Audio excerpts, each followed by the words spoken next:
சமூக நீதி பேசும் திமுக கழகத்தில் மூத்த அமைச்சர் துரைமுருகன் வாக்கு சேகரிக்கும் போது விடுதலை சிறுத்தை கட்சியை சேர்ந்தவரை கீழே இறக்கியிருக்காரு. அதை பத்தி நீங்க என்ன நினைக்கிறீங்க?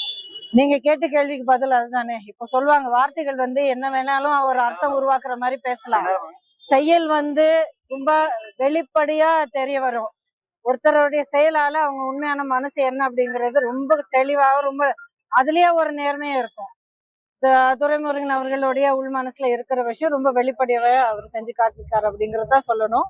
அதுவும் திமுகவுடைய அவ்வளவு மூத்த ஒரு தலைவராக இருக்கிறதுனால இது கண்டிப்பா திமுகவுடைய ஒரு பார்வை அப்படிங்கிறது கூட நம்ம எடுத்துக்கலாம். முந்தா நேத்துக்கு வந்தவரா இருந்தாலும் அவருடைய தனிப்பட்ட பார்வைன்னு நம்ம நினைக்கலாம்.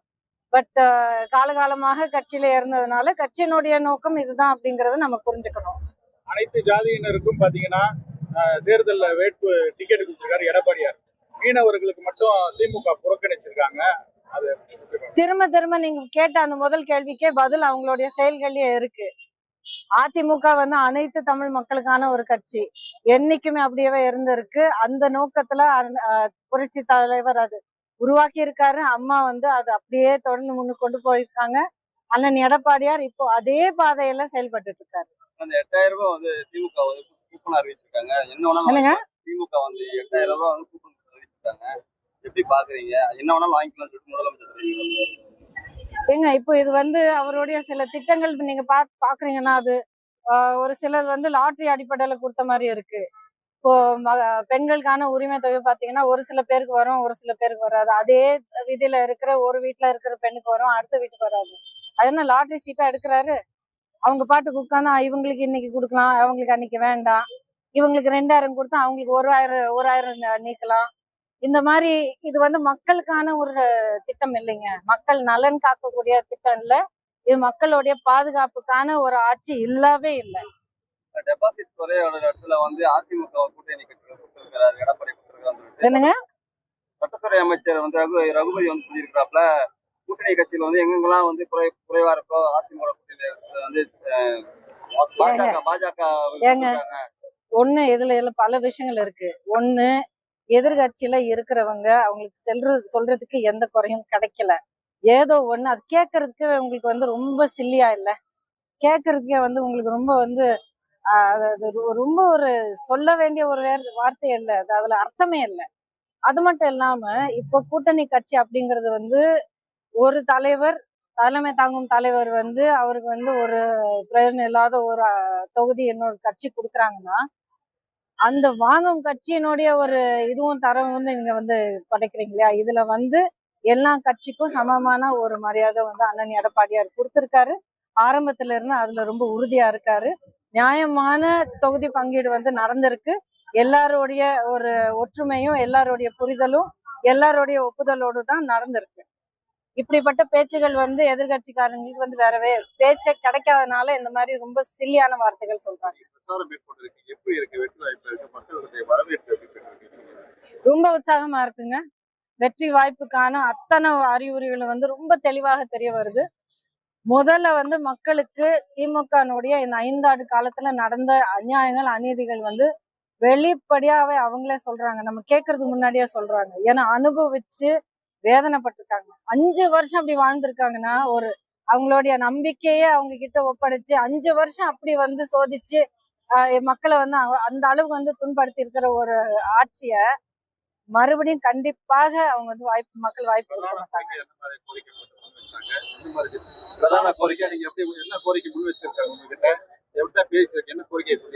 ஆட்சி மாற்றம் வரணும். அம்மாவுடைய ஆட்சி மறுபடியும் வரணும். ஏன்னா அம்மாவுடைய ஆட்சி எப்பவுமே மக்களுக்கான ஆட்சியா இருந்திருக்கு.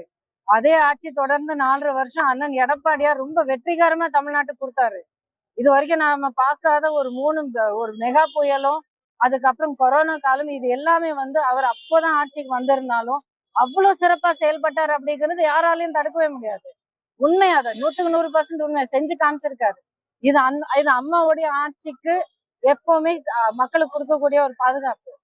திமுகவினுடைய தேர்தல் அறிக்கை எப்படி பாக்குறீங்க? எதுக்குங்க ஒப்பிட்டு பாக்கணும்?